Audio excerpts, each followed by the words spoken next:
शांति 8 जुलाई 2026 बाबा की महावाक्य। मीठे बच्चे, इस सभा में बाहर मुखी बनकर नहीं बैठना है। बाप की याद में रहना है। मित्र संबंधी अथवा धंधे आदि को याद करने से वायुमंडल में विघ्न पड़ता है। प्रश्न: तुम बच्चों के रूहानी ड्रिल की विशेषता क्या है जिसे मनुष्य नहीं कर सकते? उत्तर: तुम्हारी रूहानी ड्रिल बुद्धि की है। उसकी विशेषता यही है जो तुम आशिक बन अपने माशूक को याद करते हो। इसका ही इशारा गीता में भी आया है, मन मना भव। परंतु मनुष्य अपने माशूक परमात्मा को जानते ही नहीं, तो ड्रिल कैसे कर सकेंगे? वे तो एक दो को जिस्मानी ड्रिल सिखलाते हैं। ओम शांति। बच्चे भी समझते हैं, बाप भी समझते हैं कि बच्चे योग कराने वाले यहाँ क्या कर रहे हैं। याद की यात्रा की ड्रिल करा रही हैं। मुख से कुछ भी कहने का नहीं है। किसकी याद है? परमपिता परमात्मा शिव बाबा की। उनकी याद में रहने से हमारे जो भी विकर्म हैं वह भस्म हो जाएंगे और विकर्माजीत बन जाएंगे, जितना जो याद की ड्रिल में रहेंगे। यह आत्मा की ड्रिल है, शरीर की नहीं। भारत में जो भी ड्रिल सिखाते हैं वह सब हैं जिस्मानी। यह है रूहानी ड्रिल। इस रूहानी ड्रिल को तुम बच्चों के सिवाय कोई जानते ही नहीं। रूहानी ड्रिल का इशारा गीता में है जरूर। भगवानुवाच अथवा भगवान के बच्चों का भी वाच है। तुम अभी भगवान शिव बाबा के बच्चे बने हो ना। बच्चों को फरमान मिला है, मां मेकम याद करो। बाप भी ड्रिल सिखलाते हैं, बच्चे भी यही ड्रिल सिखलाते हैं। कल्प पहले भी बाप ने यही कहा था कि मुझ बाप को याद करो। इसमें घड़ी घड़ी कहने की दरकार नहीं है, परंतु कहना पड़ता है। यहाँ बैठे कोई अपने मित्र संबंधियों धंधे आदि को याद करते रहते हैं तो वायुमंडल में विघ्न डालते हैं। बाप कहते हैं, जैसे यहाँ तुम याद में बैठे हो, ऐसे ही चलते फिरते कर्म करते हुए याद में रहना है। जैसे आशिक माशूक एक दो को याद करते हैं, उन्हों की याद है जिस्मानी। तुम्हारी है रूहानी याद। आत्माएं भक्ति मार्ग में भी आशिक होती हैं, परमपिता परमात्मा माशूक की। परंतु माशूक को जानते नहीं हैं, ना अपनी आत्मा को जानते हैं। माशूक बाप आया हुआ है। भक्ति मार्ग से लेकर आत्माएं आशिक बनी हैं। यह है ही आत्माओं और परमात्मा की बात। बाप बच्चों को सम्मुख कहते हैं, तुम आशिक मुझ माशूक को याद करते हो कि बाबा आओ, हमको आकर दुख से लिबरेट करो और अपने साथ शांति धाम में ले चलो। तुम जानते हो अब इस दुख धाम मृत्यु लोक का विनाश होना है। अमर लोक जिंदाबाद, मृत्यु लोक मुर्दाबाद। तुम अभी ब्राह्मण बच्चे बने हो, तुम्हारे में भी नंबरवार पुरुषार्थ अनुसार हैं। तुम बच्चों को पूरा निश्चय होना चाहिए कि हम अब नरकवासी से स्वर्गवासी 21 जन्म लिए बनते हैं। कोई मरता है तो कहते हैं स्वर्गवासी हुआ, परंतु कितने समय के लिए स्वर्गवासी हुआ यह कोई भी नहीं जानते हैं। अब तुम पुरुषार्थ कर रहे हो स्वर्गवासी बनने के लिए। यह कौन निश्चय कराते हैं? वह है गीता का भगवान। परंतु वह तो एक ही निराकार होता है। मनुष्य समझते हैं निराकार तो निराकार ही है। वह कैसे यहां आकर सिखाएंगे? बाप को ना जानने के कारण ड्रामा अनुसार श्री कृष्ण का नाम भूल से डाल दिया है। श्री कृष्ण और शिव का संबंध इस समय नजदीक है। शिव जयंती होती है संगम पर, फिर कल होगी श्री कृष्ण जयंती। शिव जयंती है रात में, श्री कृष्ण जयंती है सवेरे। उसको प्रभात कहेंगे। जब शिवरात्रि पूरी होती है तब फिर श्री कृष्ण जयंती होती है। यह बातें बच्चे ही समझ सकते हैं। कायदा है यहां सभा में कोई बाहर मुखी ना हो। बाप की याद में रहना है। मनुष्य पुकारते भी हैं, हे पतित पावन आओ, आकर पावन बनाओ। परंतु ड्रामा अनुसार पत्थर बुद्धि कुछ भी समझते नहीं। अगर जानते होते तो बताते। उनको यह भी पता नहीं है कि अभी कलयुग का अंत है, फिर जब बाप आते हैं तब आदि होती है। मनुष्य तो बिल्कुल घोर अंधियारे में है। लोग समझते हैं कलयुग में अर्जुन 40,000 वर्ष पड़े हैं। बेहद का बाप समझाते हैं, हद का बाप कब पतित पावन हो ना सके।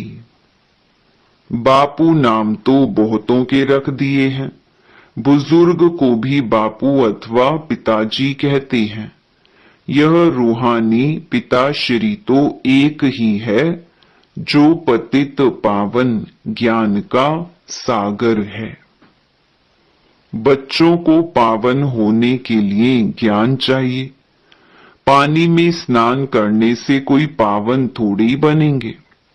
तुम जानते हो शिव बाबा हमारे सामने इस तन में प्रत्यक्ष है।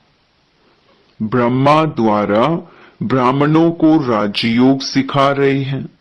वह तो कह देते हैं भगवानुवाच अर्जुन प्रति। ब्राह्मणों का नाम निशान नहीं है। गाया जाता है ब्रह्मा द्वारा स्थापना, विष्णु द्वारा पालना। स्थापना तो ब्रह्मा द्वारा ही करेंगे, ना कि विष्णु द्वारा, ना शंकर द्वारा। तुम बच्चों को यह समझानी अब मिली है। बाप को यहां आना पड़ता है। वापिस तो कोई भी आत्मा जा नहीं सकती। जो भी आते हैं उनको सतो रजो तमो से पास करना ही है। श्री कृष्ण भी पूरे 84 जन्म लेते हैं और पूरे 5000 वर्ष पाठ बजाया। जब आत्मा पेट में है तो भी जन्म तो है, श्री कृष्ण की आत्मा जब सतयुग में आती है, गर्भ में प्रवेश किया, तब से लेकर 5000 वर्ष में 84 जन्मों का पाठ बजाना है। जैसे शिव जयंती मनाते हैं तो इसमें बैठा है ना, श्री कृष्ण की आत्मा भी गर्भ में आई, चुरपुर हुई।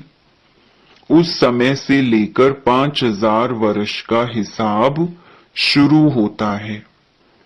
अगर कम जास्ती हो तो फिर 5000 वर्ष में कम हो जाए। यह बड़ी सूक्ष्म समझने की बातें हैं।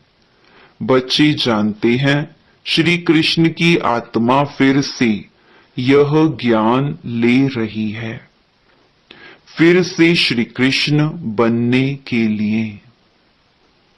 तुम भी कंसपुरी से कृष्णपुरी में जाते हो। यह बातें बाप बैठ बच्चों को समझाते हैं। बाबा कहते हैं माया बड़ी दुष्तर है। अच्छे अच्छे महारथियों को भी हरा देती है। ज्ञान लेते लेते कहाँ ग्रहचारी बैठ जाती है।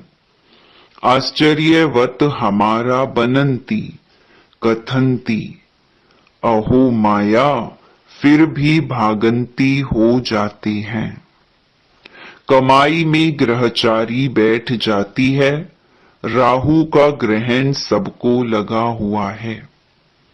अभी तुम्हारे पर बृहस्पति की दशा बैठी है, फिर चलते चलते कोई पर राहु का ग्रहण बैठ जाता है, तब कहते हैं महान कमबख्त, इस दुनिया में देखना हो तो यहां देखो। तुम्हारी आत्मा कहती है हम बाप से सदा सुख का वर्षा ले रहे हैं। बाबा आपसे कल्प पहले भी यह वर्षा लिया था, फिर से अब बाप के पास आई हैं। बाप ने समझाया है बाहर तुम्हारे सेंटर्स पर बहुत आएंगे समझने के लिए। यहां यह है इंद्र सभा। इंद्र शिव बाबा है ना, जो ज्ञान वर्षा बरसाते हैं। तो ऐसी सभा में पतित कोई आ नहीं सकता। सब्ज परी, पुखराज परी, जो ब्राह्मणियां पंडा बन आती हैं, उनको कहेंगे अपने साथ कोई भी विकार में जाने वाले को नहीं ला सकते हो, नहीं तो दोनों रिस्पॉन्सिबल हो जाते हैं। किसी विकारी को साथ ले आए तो उन पर बहुत दाग लग जाते हैं, फिर बहुत भारी सजा मिल जाती है। परियों के ऊपर बहुत रिस्पॉन्सिबिलिटी है। कहते हैं मानसरोवर पर स्नान करने से परी बन जाते हैं। वास्तव में यह है ज्ञान मान सरोवर। बाबा मनुष्य तन में आकर ज्ञान वर्षा बरसाते हैं। ज्ञान सागर है ना, तुम नदी भी हो सरोवर भी हो। ज्ञान सागर इसमें बैठ बच्चों को लायक बनाते हैं स्वर्ग में जाने के लिए। स्वर्ग में है श्री लक्ष्मी नारायण का राज्य। यह है प्रवृत्ति मार्ग का एम ऑब्जेक्ट। कहते हैं हम दोनों ज्ञान चिता पर बैठ लक्ष्मी नारायण बनने वाले हैं। ऊंच पद पाना है ना। आधा कल्प आत्माएं तड़पती रहती हैं, बाबा आओ आकर हमको राजयोग सिखलाई, पावन बनाओ। बाप इशारा देते हैं भारतवासी जो देवी देवताओं को मानने वाले हैं, उन्होंने जरूर 84 जन्म भोगे हैं। जो देवी देवताओं के भगत हैं, कोशिश कर उनको समझाओ। बाप कैसे आकर 3 धर्म स्थापन करते हैं। ब्राह्मण, सूर्यवंशी, चंद्रवंशी, तीनों धर्म बाप स्थापन करते हैं। आधा कल्प फिर और कोई धर्म स्थापन नहीं होता है। फिर आधा कल्प में कितने मठ, पंथ आदि धर्म ढेर के ढेर स्थापन होते हैं। कहाँ आधा कल्प में एक धर्म, सो भी संगम युग पर भविष्य के लिए राजधानी स्थापन करते हैं। वह सब पुरानी दुनिया में ही अपना धर्म स्थापन करते हैं। यहाँ बाप आधा कल्प के लिए एक धर्म की स्थापना करते हैं। कोई और में पावर नहीं, बाप तुमको अपना बनाकर सूर्यवंशी, चंद्रवंशी घराना स्थापन कर बाकी सबका विनाश करा देते हैं। सभी आत्माएं शांति में चली जाती हैं। तुम सुख में आते हो, उस समय दुख कोई है नहीं जो गॉड को याद करे। यह ज्ञान भी तुम्हारी बुद्धि में है। तुम जानते हो बाप जो ज्ञान का सागर है वह नॉलेज दे रही है। सागर तो एक ही है, तुम अपने को सागर नहीं कहलाएंगे। तुम उनके मददगार बनते हो, इसीलिए तुम्हारा नाम है ज्ञान गंगाएं। बाकी वह है पानी की नदियां। बाप कहते हैं मुझ सागर के तुम बच्चे कामचिता पर बैठ जल मरे हो, अर्थात पतित बन पड़े हो। अब फिर मुझे याद करने से ही तुम पावन बनेंगे। यह सृष्टि का चक्र 5000 वर्ष का है, यह भी किसको पता नहीं है। सृष्टि का चक्कर पूरे 4 भाग में है। 4 युग है ना। यह संगम युग है कल्याणकारी। कुंभ कहते हैं ना, कुंभ कहा जाता है मेले को। नदी आकर सागर में मिलती है, आत्मा आकर परमात्मा से मिलती है, इसको कुंभ कहते हैं। आत्मा और परमात्मा का मेला भी तुम देखते हो।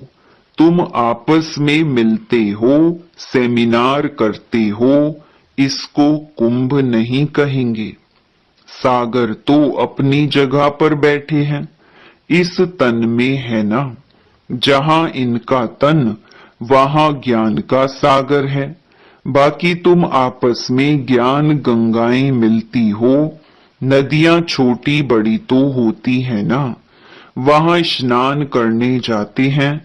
गंगा, जमुना, सरस्वती आदि तो है ही। दिल्ली जमुना का कंठा है स्वर्ग। दिल्ली के लिए कहते हैं परिस्तान था, जब लक्ष्मी नारायण का राज्य था। ऐसे नहीं कि श्री कृष्ण का राज्य था। राधे कृष्ण युगल हो तब राज्य कर सकी। अब तुम बच्चे कितने खुशी में हो। माया के तूफान तो बहुत आएंगे। बेहद की बॉक्सिंग है। हर एक की 5 विकारों के साथ युद्ध चलती है। हम चाहते हैं बाबा को निरंतर याद करें। माया हमारा योग उड़ा देती है। एक खेल भी दिखाते हैं, परमात्मा अपनी तरफ खींचते हैं, माया अपनी तरफ। ऐसा एक नाटक बनाया है। बाइस्कोप का फैशन अभी निकला है। तुमको ड्रामा अनुसार बाइस्कोप पर ही समझाना था। नाटक में तो बदली सदली होती है। यह तो अनादि अविनाशी ड्रामा बना बनाया है। बनी बनाई बन रही, अब कुछ बननी नहीं।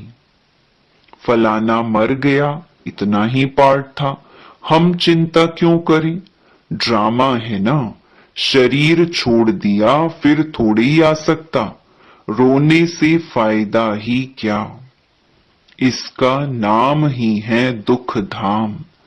सतयुग में मोहजीत राजाएं होते हैं, इस पर कहानी भी है। सतयुग में मोह की बात होती नहीं।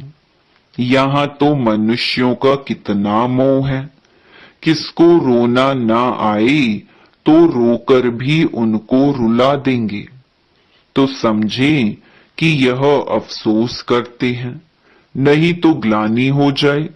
भारत में ही यह सब रिवाज हैं। भारत में ही सुख, भारत में ही बहुत दुख होता है। भारत में गॉड गॉडेस राज्य करते थे। विदेशी लोग पुराने चित्र बड़ी खुशी से लेते हैं। पुरानी चीज का मान होता है। सबसे पुराना शिव तो यहाँ आया था ना, उनकी कितनी पूजा करते हैं। अब तो शिव बाबा आया है, तुम पूजा नहीं करेंगे। वह होकर गया है तो उनकी पूजा करते रहते हैं। अच्छा, मीठे मीठे सिके लधे बच्चों प्रति मात पिता बाप दादा का याद प्यार और गुड मॉर्निंग। रूहानी बाप की रूहानी बच्चों को नमस्ते। धारणा के लिए मुख्य सार। पहला, ड्रामा के ज्ञान को बुद्धि में रख निश्चिंत बनना है। किसी भी प्रकार की चिंता नहीं करनी है, क्योंकि जानते हैं बनी बनाई बन रही। निर्मोही बनना है। दूसरा, बाप द्वारा जबकि बृहस्पति की दशा बैठी है तो संभाल करनी है। राहु का ग्रहण ना लग जाए। कोई भी ग्रहचारी हो तो उसे ज्ञान दान से समाप्त करना है। वरदान, स्वयं के टेंशन पर अटेंशन देकर विश्व का टेंशन समाप्त करने वाले विश्व कल्याणकारी भव। जब दूसरों के प्रति जास्ती अटेंशन देते हो तो अपने अंदर टेंशन चलता है। इसीलिए विस्तार करने के बजाय सार स्वरूप में स्थित हो जाओ। क्वांटिटी के संकल्पों को समाकर क्वालिटी वाली संकल्प करो। पहले अपने टेंशन पर अटेंशन दो, तब विश्व में जो अनेक प्रकार के टेंशन हैं उनको समाप्त कर विश्व कल्याणकारी बन सकेंगे। पहले अपने आप को देखो, अपनी सर्विस फर्स्ट। अपनी सर्विस की तो दूसरों की सर्विस स्वतः हो जाएगी। स्लोगन, योग की अनुभूति करनी है तो दृढ़ता की शक्ति से मन को कंट्रोल करो। ये अव्यक्त इशारे ज्वाला स्वरूप स्थिति में रह शक्तिशाली याद का अनुभव करो। जितना स्थापना के निमित्त बने हुए ज्वाला रूप होंगे, उतना ही विनाश ज्वाला प्रत्यक्ष होगी। संगठन रूप में ज्वाला रूप की याद विश्व के विनाश का कार्य संपन्न करेगी। इसके लिए हर सेवा केंद्र पर विशेष योग के प्रोग्राम चलते रहें तो विनाश ज्वाला को पंखा लगेगा। योग अग्नि से विनाश की अग्नि जलेगी, ज्वाला से ज्वाला प्रज्वलित होगी। अच्छा, ओम शांति।